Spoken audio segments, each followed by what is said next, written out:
as recent, a treasury of fauna of Australia listed the Aboriginal people as animals, But when you accept the fact that we share that same raw intellectual potential, it means that how we use that potential is simply a matter of choice and orientation.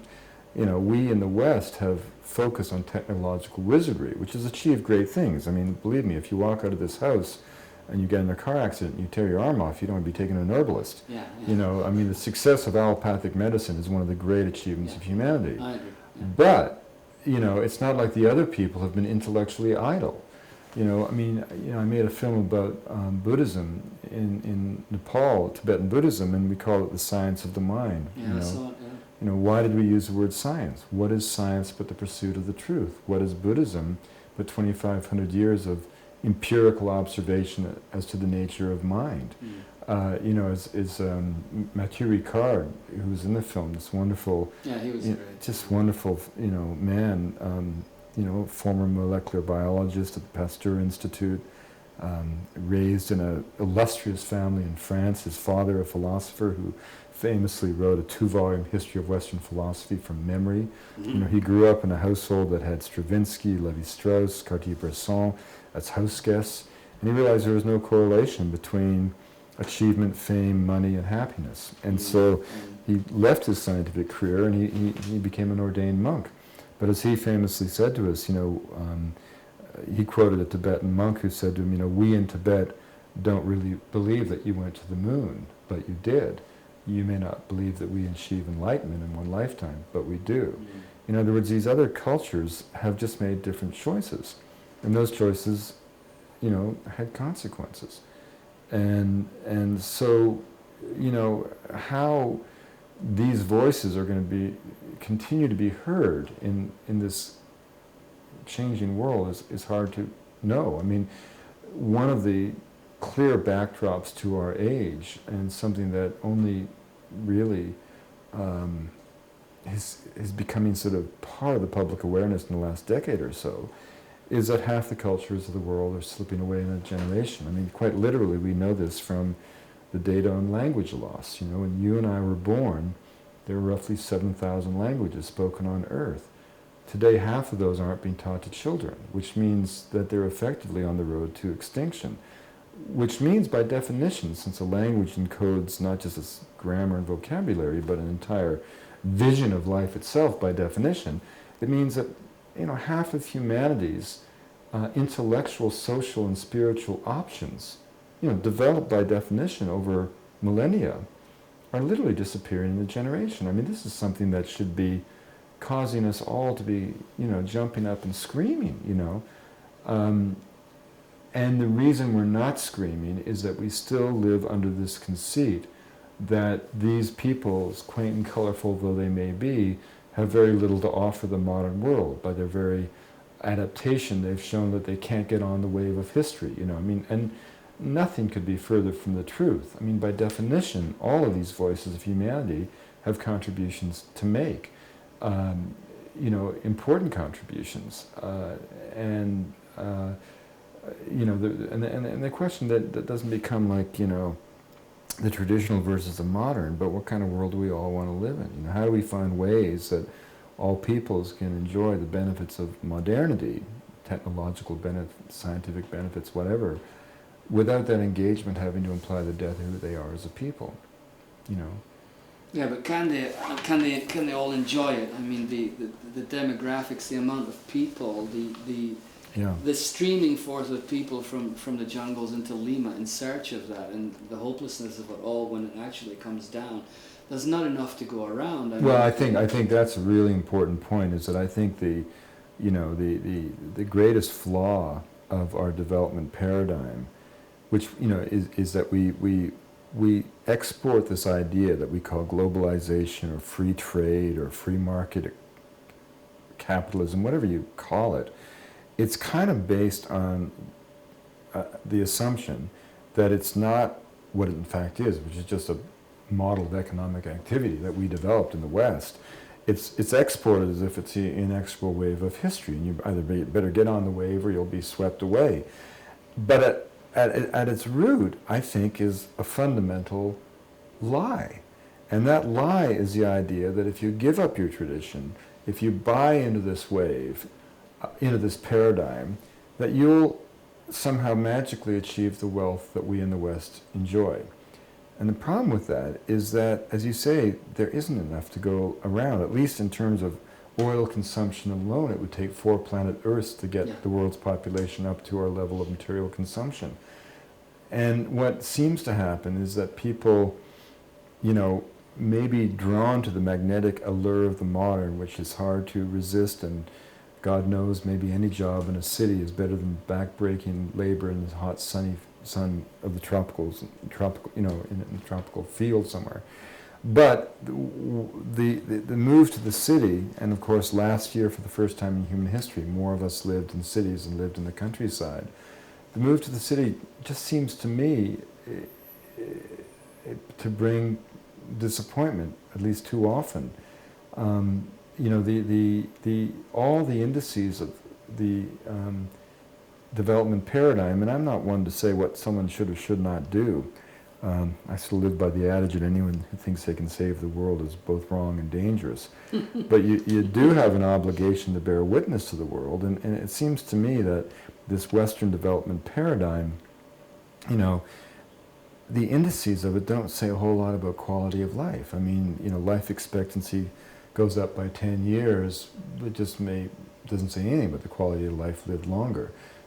Infant mortality drops, life expectancy goes up, but it doesn't say how people manage to survive. Per capita income quadruples. It may mean that you've moved from an agrarian, cashless society into a sweatshop where by definition you're making 17 cents an hour sewing baseball caps for Yankee Stadium, but your cash income's quadrupled.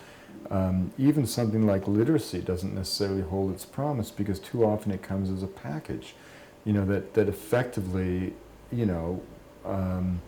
creates cadre for the economic system of the West. In other words, I've seen this a lot in places like northern Kenya where nomadic people, as a survival strategy in a climate in which drought is a regular feature of climate, not some kind of cruel anomaly, people will try to get a child, and generally it's an eldest son, educated so that they can have, and literate, so they can have a foot in the cash economy of the modern nation state of Kenya, which is fine. But the problem is too often these kids go to these schools that are parochial schools, and so they don't just learn literacy, they're also taught to have contempt for who they are and who their parents are, because nomadic people don't fit into the veneer or the idea of a modern nation state. And so the kids come into school as nomads, learn a modicum of literacy, graduate as clerks, and then can't go back because they've taught to be ashamed of their folks, and they can't go forward, or at least going forward means drifting to Nairobi to scratch a living from the edges of a cash economy. A cash economy, a modern economy of Kenya that has a 60% unemployment rate for kids. So, you see this. I mean, I did this film with this wonderful woman, Carol Black, on, the one sort of sacred cow of the development paradigm that even its fiercest critics have never been prepared to go after is literacy. But, and who can argue with the right of a child to become literate? But at the same time, it's amazing how often it just becomes, in effect, a socialization process that tears people from their traditions and lays them out as fodder for the corporate system. Totally true. I remember seeing in this film, there's a great scene where the film crew in Nepal, no, it was in Ladakh, just randomly went into the school. And you had this vista of these incredibly bored kids that she cut very cleverly back and forth with equally bored kids in high schools in the United States. And they're listening to this teacher lecturing them in English, which was not their first language, even their second language. It was not her first language or second language. Behind them was a window that opened up to this stunning Himalayan vista, and the subject being taught was botany. And here was this teacher struggling with the word xerophytic, trying to get the kids to memorize the word xerophytic. Xerophytic is just a term in botany that means a plant that grows in a dry habitat. Every desert plant is a xerophytic plant. But I mean, what the hell was that all about? I mean, all those kids, if they went and asked their grandmothers, could learn more about botany. I mean, you know, hundreds of plants used in the mountains by all the folk traditions, and yet there they were plugged into these desks in this school, learning by rote this completely meaningless concept to them, xerophytic, which she couldn't pronounce, they couldn't understand, she didn't really understand what it meant, and if she did, she certainly, you could see from her face that she didn't understand why on earth she should be teaching that, except it was the bourgeois thing, that the curriculum written in Delhi, you know, inspired by London, you know, bought from New York, is somehow saying that kids in Ladakh should learn. And it makes no sense whatsoever. We're learning about things rather than from things, which is kind of disassociating us from the things we're actually trying to learn. But it's not just learning about things as opposed to from things, it's also learning about things through the filter of a completely foreign ideology which has been imposed on your people from afar, at one point through colonialism, now through an economic system that is not explicitly colonial, but in many ways, you know, well, it has the requires same. literacy. It requires literacy, but it also requires labor. Yeah. You know, and I mean, this is why when people speak of the great miracle of China, I don't get it. 400 million people without potable water. You know, people living, you know, and working in sweatshops under a tyrannical regime. Yeah. You know, if that's the future, I don't want to be part of it. I don't want to be part of it either. Yeah, I think this literacy issue is really important, and not many people are bringing it up. Because everybody, like you said, it's a sacred cow. It's like, we won't go there. We won't go to the place. And I'm not saying anything against literacy, but you know, the fact that, you know, part of what an anthropologist or writer has the sort of luxury of doing is just sort of pointing out a few things. Yeah. You know, and one of the things that's so interesting is that whereas we celebrate the origin of writing, and it certainly has you know, benefited us enormously, it is also dulling the mind, because it is by definition a shorthand that allows you not to remember. And when you think of stories of how the folk orators of the Inca, for example, would be able to recite, you know, with the assistance of a quipu and the coca leaves in their mouths, these incredible narratives of history from memory, or, you know, I've always found it very interesting in non-written traditions how people seem to have almost a dialogue with the natural world, in the same way that when you read a novel, you can hear the voices of the characters in your head.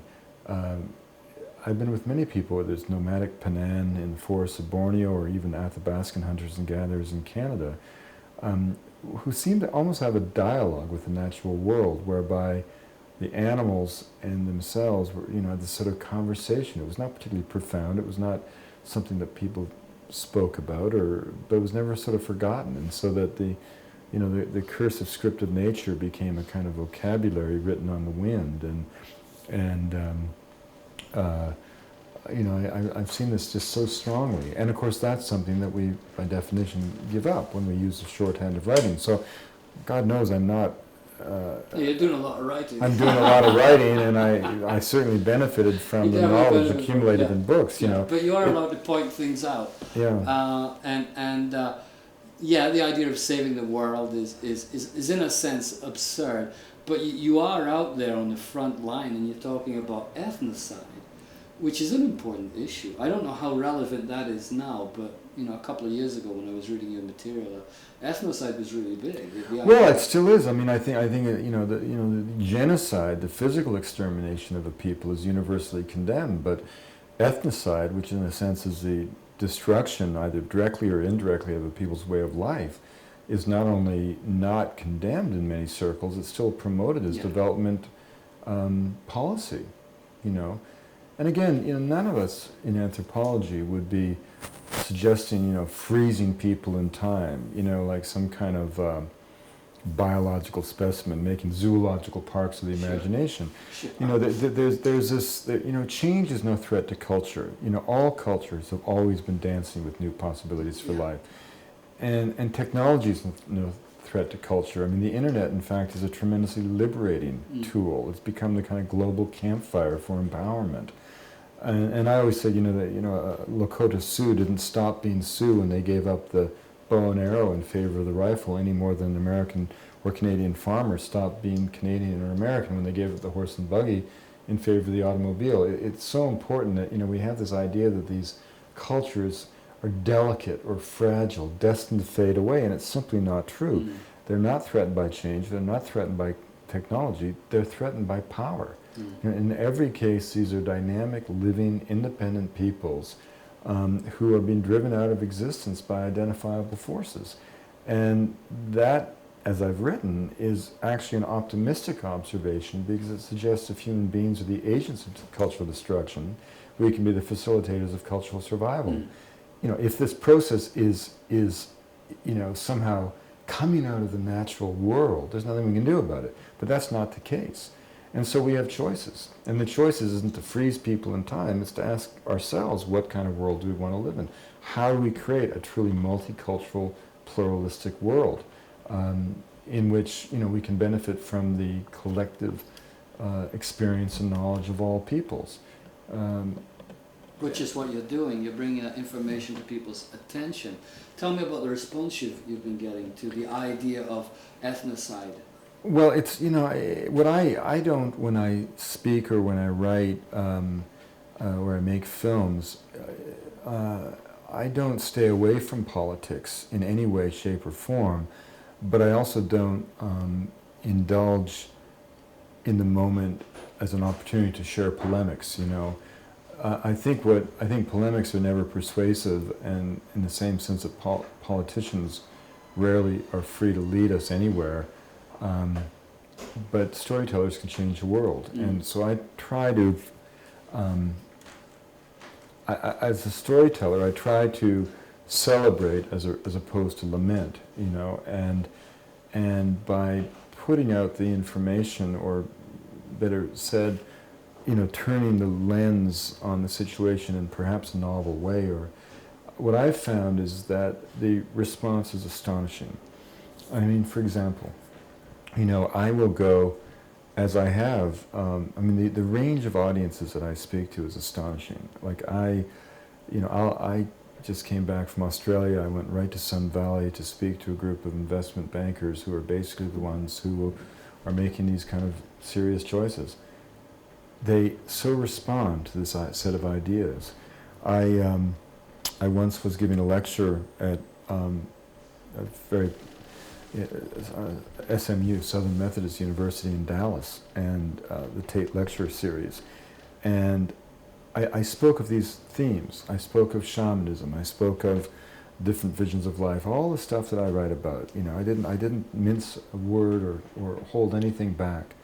I get a call at 11 o'clock that night from the president of SMU asking me, there's one of his friends wants to speak to me. It's Mr. Ray Hunt, who personally owns the biggest privately held oil company in the world. Wow. And he calls me on the phone, and he said to me with this wonderful Texas voice, he's a wonderful man actually, Wade, I got something going in Peru, and my name's on this company, and my son's name's on this company, and I want to do it right. And what he was talking about was a $4 billion or $3 billion investment in Peru in establishing a liquefied natural gas terminal. The pipeline already existed. The gas was going to be exported. And he said, he sort of said in a very almost warm way, I didn't really understand everything you said, but I just think you can help me. and I was blown away by that. I mean, here I was.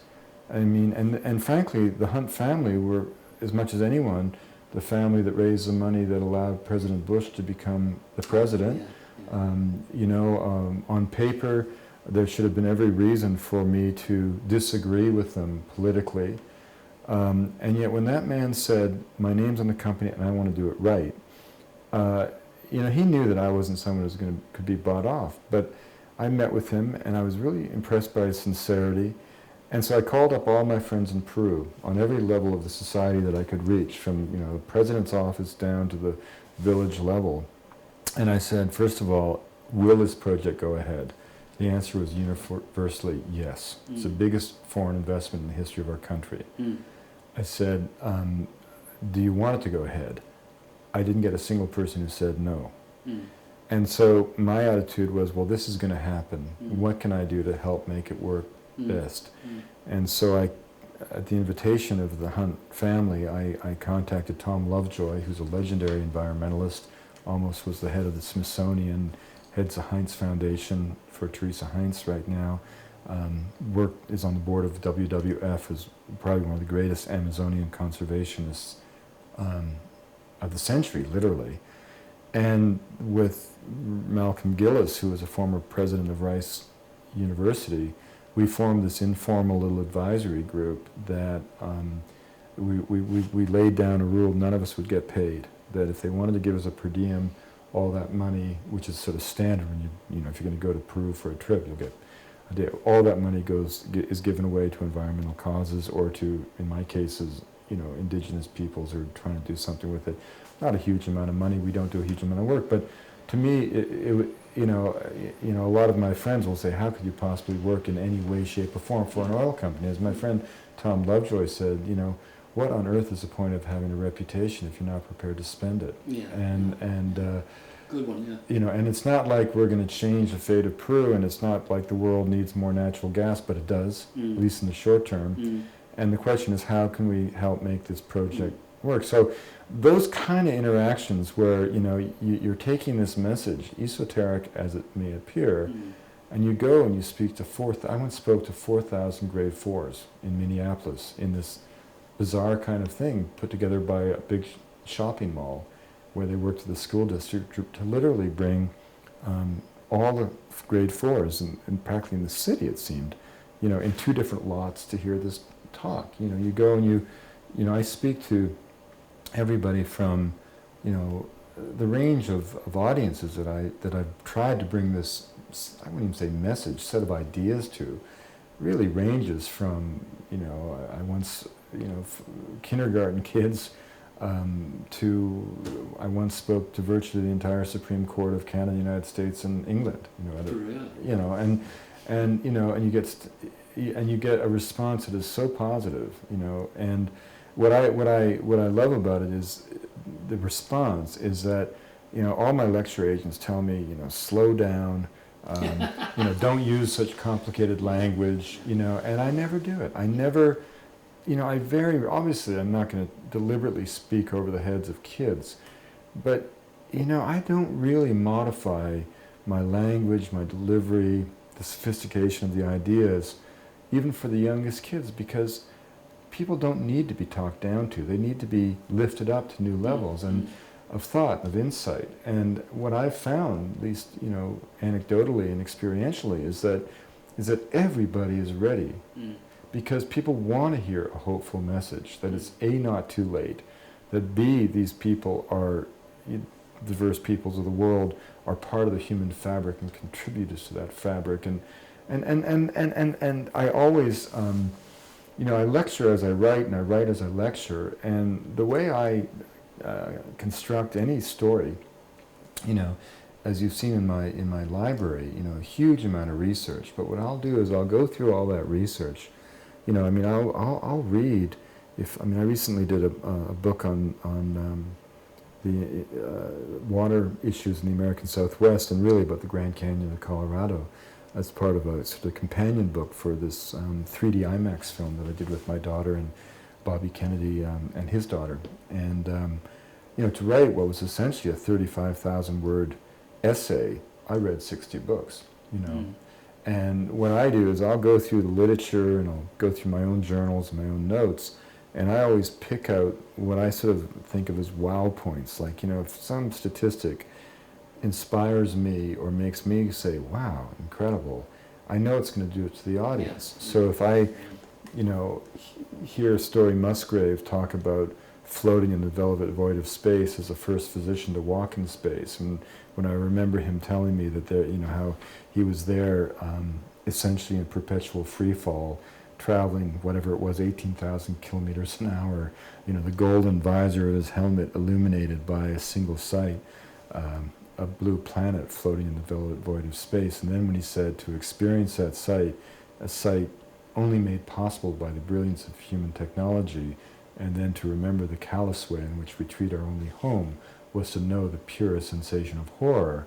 That's a line you don't forget. Yeah, that's a line you don't forget. And so what I try to do in my prose and I'm writing, and certainly in all the talks that I give, and even in the films that we make, is to keep the narrative, driven by points of inspiration and wonder, with the very democratic sense that if these ideas give us pause, as filmmakers or as writers, as editors, they're going to equally give pause to anybody with an open heart and an open mind, and that's certainly been my experience. Mm. The recent experience with the Aborigines, to return to it, they don't seem to have any idea of time. You mentioned no word for time. Therefore, they have no concept of evolution, of a progression through stages. And I remember a lecture of Krishnamurti in 1975 in San Francisco, when some guy asked him a very intellectual question, and it wasn't clear what the question was, and he threw up his arms in despair and said, "No capiche, what are you really asking?" And finally the guy got his question, which was, does progress always involve violence? And Krishnamurti, is that all you asked? Well, the word progress, its root meaning is to enter into the enemy camp fully armed. I didn't know that. Of course it means violence. Yeah. So we're seeing now that the whole idea of progress is intimately related to violence. But progress and evolution are not necessarily linked here. What I'm getting at is that there are people who believe that we may be at an evolutionary threshold as a species. It may be more than ethnocide, it may be actually the suicide of the species itself in an attempt to birth something else, who knows. But what is your view as an anthropologist of this whole issue of, is evolution a progression of a species towards a higher level of consciousness, or have we always had access to that level of consciousness like the Aborigines, and we don't have to go anywhere? We don't have to. Well, I think most evolutionary biologists would dismiss the idea that that evolution reflects linear progression. Yeah. I mean, I think what the whole point of evolutionary theory is that obviously species respond to mutations occur that have phenotypic expressions that are either favored or unfavored by natural selection, and that the outcome is much more random in a sense than progression, the term progression would imply. And in fact, the evolution and progress have been used interchangeably, and I think that's totally wrong. Totally wrong. That said, there are clearly quantum leaps in evolution that occur in response to environmental pressures and the pressures of natural selection, and or the stimulation that is then acted upon by natural selection. And it's hard to imagine that, and this is a bit of a leap here, but given the extent to which human beings have succeeded in evolutionary terms based on their consciousness, based on our minds, it's hard to imagine that evolution couldn't be in some way working its way out through mental and spiritual kind of, well, not even spiritual, just sort of through consciousness. I mean, there's something about consciousness, whatever that means, that got us to where we are in both positive and negative ways. And I guess what I'm really trying to say, it's something about consciousness that's either going to bring us to a serious point of imperiling ourselves and imperiling the planet, or it's consciousness that's going to get us out of this mess. And I tend to feel that pessimism is a kind of an indulgence. And so if you're going to be alive, and I try to live by a kind of almost like a Hippocratic oath of life itself, where you may not have the conceit. You shouldn't have the conceit that you can change the world, and that wonderful phrase of Peter Matthewson's, anyone who thinks they can is both wrong and dangerous. And he obviously had Mao and Hitler and Stalin in mind. I mean, these three men all thought they had the monopoly on the route to truth and the right set of ideas for their people, and look what happened. But I do think that if consciousness got us into this place, consciousness is going to have to get us out of it. And my optimism comes from the fact that I have lived through such changes, and I've, I found myself, when I think of how I've been able to grow from the narrow constraints of a very simple bourgeois upbringing, through education, through experience, to operate in a stage, on a stage beyond all my imaginings when I was a kid. It leaves me kind of, optimistic, and it's not like if I could come up with these ideas or change my mind, anyone can. I mean, I'm not trying to impose my ideas per se, but I mean, tremendously positive things have happened. I mean, even in the midst of very negative things. And what kind of negative then? Well, I mean, obviously the revelation that we are indeed changing the biochemistry of the atmosphere. I mean, one of the things I find so astonishing is how some of these, because the society is, because the society is remarkably illiterate in terms of science. I mean, why don't we just finish that? Yeah. Gail, do you want to come? Because we're going to change tapes. Yeah, we're going to change tapes. Oh, Tara's on the phone? Oh, I've got to take this with my daughter. Yeah, fine. That's a good place to pause.